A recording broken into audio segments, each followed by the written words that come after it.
Ya, kembali lagi di konten bereaksi. Kali ini kita menonton film Indonesia kembali. Iya, betul sekali. Gak horor. Film ini masuk nominasi 17 nominasi Festival Film Indonesia ya. Iya, betul, FFI. Terus juga udah melalang buana di Luar negeri. Screeningnya ya. Ya. Screeningnya di festival-festival luar. Film ini baru aja tayang pada tanggal 2 November kemarin ya. Setelah sebelumnya udah pernah tayang di Jakarta Film Week. Ya. Dan film yang kita tonton adalah Budi Pekerti atau Andragogia. Budi Pekerti ini disutradarai oleh Uregas Bandarja yang bikin Penyalin Cahaya. Jadi memang spesialisnya film festival ya.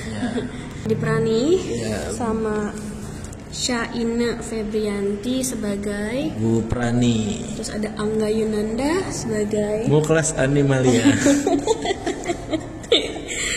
Prilly Latukonsina sebagai Tita, terus ada Dwi Sasono sebagai Pak Didit, bapaknya anak-anak ini nih sama si Bu Prani. iya, terus ada Omara Estegle sebagai Gora. dan pemeran lainnya ya. Dan ada Ari Lesmana dari 420 sebagai Tunas.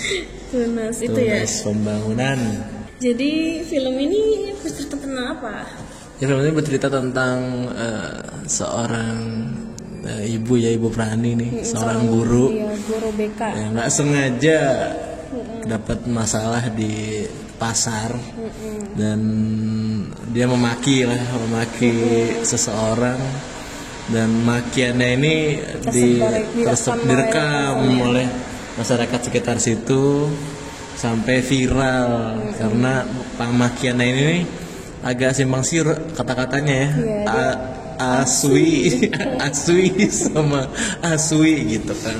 Jadi menurut Bu Prani dia tuh nggak mengumpat, dia bilangnya aswi lama Iya. tapi orang dengarnya aswi atau anjing gitu. Dan masalahnya dia ini lagi nyantri di kue putu Mbak Rahayu, yang mana si Mbak Rahayunya ini tuh udah tua gitu. Terus dia tuh viral gara-gara ada yang ngulas dia. Karena videonya cuma sepotong doang pas dia lagi ngumpat gitu kan, nggak full video yang terjadinya kenapa, alasannya atau apa gitu. Dan itu ngerubah hidup si keluarga Bu Prani. Ya, jadi sebelumnya latar belakangnya Bu Prani ini kan dia seorang guru BK Seorang guru BK yang sedang dipromosikan menjadi Lokapsek. Nah terus Lokasek. Nah terus si Bu Prani ini tuh memang orangnya tuh berdedikasi banget ya sebagai seorang guru. Dia juga punya metode pembelajaran atau metode hukuman refleksi istilahnya gitu ya. Hukumannya namanya refleksi. Yang macam-macam nyeleneh gitu ya. Yang intinya sebenarnya biar ngajarin anak supaya dia refleksi diri tentang salahnya atau apa gitu. Tapi itu juga akan menjadi bumerang. Nah iya, buat gara-gara Bu Prani. Gara-gara video yang viral ini, dia sebagai guru akhirnya kan angkat bicara. Kalau dibilang anaknya nggak usah klarifikasi. Jadi kita sebelumnya belum bilang ya, anaknya ini tuh TikToker gitu ya. Muklas ini TikToker, inilah apa sih? Influencer lah. Dia suka endorse. Dia tuh kayak punya metode healing gitu loh, berdasarkan animal binatang, makanya namanya Muklas Animalia, sobat Animalia. Oke, produk-produknya tuh. Iya, terus dia jadi endorse kan. Nah terus makanya terkenal. Nah terus mungkin karena dia sudah lebih panjang mungkin berpikirnya karena dia mengenal netizen gimana. Karena dia bilang ke ibunya udah nggak usah di klarifikasi. Iya, biarin aja karena ibunya juga pakai masker saat itu kan lagi COVID ya latarnya gitu. Tapi Tita anak yang cewek kekeh tuh bikin klarifikasi lah orang. Ibu nggak salah ya wajib ini membela diri gitu. Tapi kita ini anak band. Oh iya, anak band dan jurnalis juga nggak sih dia? Jurnalis juga, jurnalis di Gaung Tinta dan band ini ya, band menyuarakan keadilan. Jadi kalau yang tertindas nih, band ini menyuarakan. Makanya dia ngerasa tidak adil lah kalau ibunya nggak salah tapi malah diejek-ejek gitu istilahnya gitu. Tapi ini jadi bumerang. Jadi si si klarifikasinya ini malah menjadi bola panas yang pada akhirnya balik lagi ke diri mereka sendiri gitu ya, Bu Prani sendiri gitu. Karena masalahnya jadi nggak kelar-kelar gitu ya. Jadi kemana-mana, jadi blunder. Iya, blunder istilahnya. Kayak gimana ya, kalau kalian merhatiin sosial media gitu ya, kalau ada suatu kasus terus orang yang klarifikasi masih aja kurang atau enggak melibatkan pihak yang salah, jadi atau ngulik-ngulik. Iya, jadi di sini kan kasusnya Bu Prani udah klarifikasi, dianggapnya dia benar, dia kan ngasih tahu alasannya kenapa. Oh berarti pihak yang satunya yang salah. Itu diserang tuh. Nah, pihak satunya malah diserang, dikulitin tuh kan istilahnya. Pas udah pihak satunya yang bikin klarifikasi lagi, balik lagi tuh kan malah disomasi ya, kayak gitu. Jadi kayak gak ada ujungnya ya. Di tengah permasalahan itu dia juga punya bapak ya, Pak Didit ya. Oh iya, Bapak Pak Diditnya ini punya bipolar. Jadi kerjanya harus ke psikolog. Udah gitu Pak Didit tuh punya kerjaannya bikin usaha tapi bangkrut mulu gitu ya istilahnya, kayak nggak bener-bener gitu ya kan.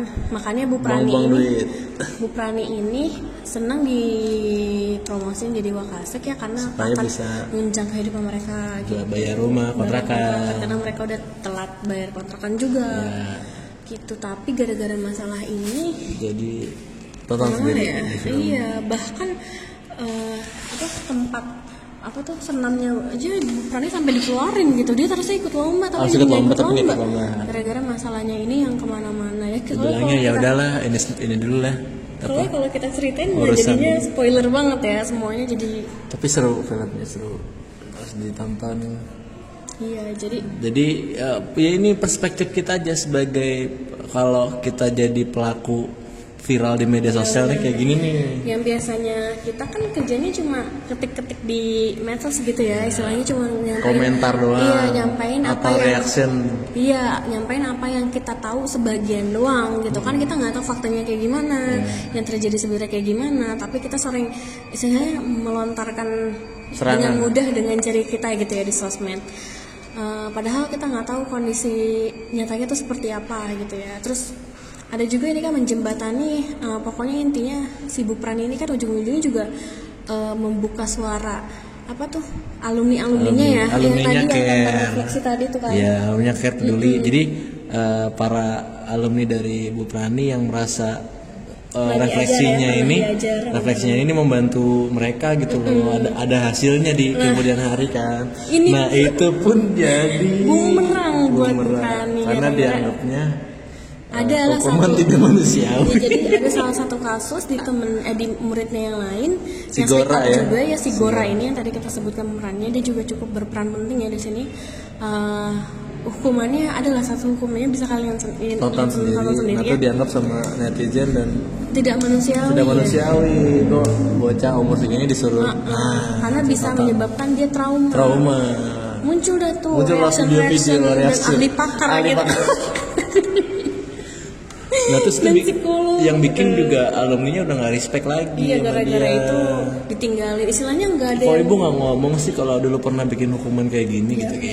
Intinya pada saat itu Bu Prani bener-bener nggak ada yang stand with her gitu ya, nggak ada yang di sisinya dia dan bantu dia, dan kayak semuanya udah jadi kayak benang kusut gitu.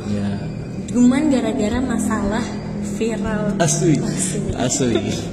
Dan itu benar-benar relate kejadian di dunia nyata ya, karena hal kayak gini nggak sekali dua kali gitu ya. Misalkan kita udah mempersekusi seseorang di sosmed udah kelar bla bla bla bla bla bla, gantilah ke si B bla bla bla bla bla, ulitin lagi sampai si C D E. Wah, dan itu benar-benar disampaikan lah di film ini gitu. Jadi ada beberapa teknik pengambilan gambar yang nggak biasa juga ya. Unik ya. Jadi dari dia shot continue terus jadi lagi di luar gitu, jadi direkamnya lewat jendela gitu, keren.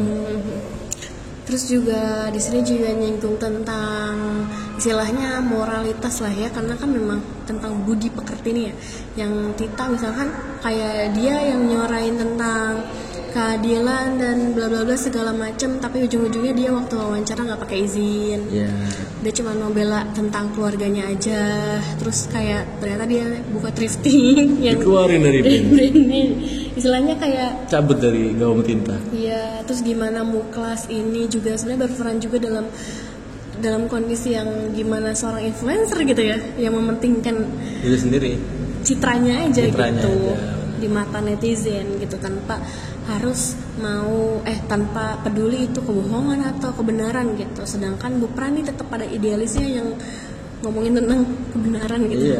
Karakter mereka di sini punya karakter sendiri dan ya berpengaruh dalam filmnya gitu.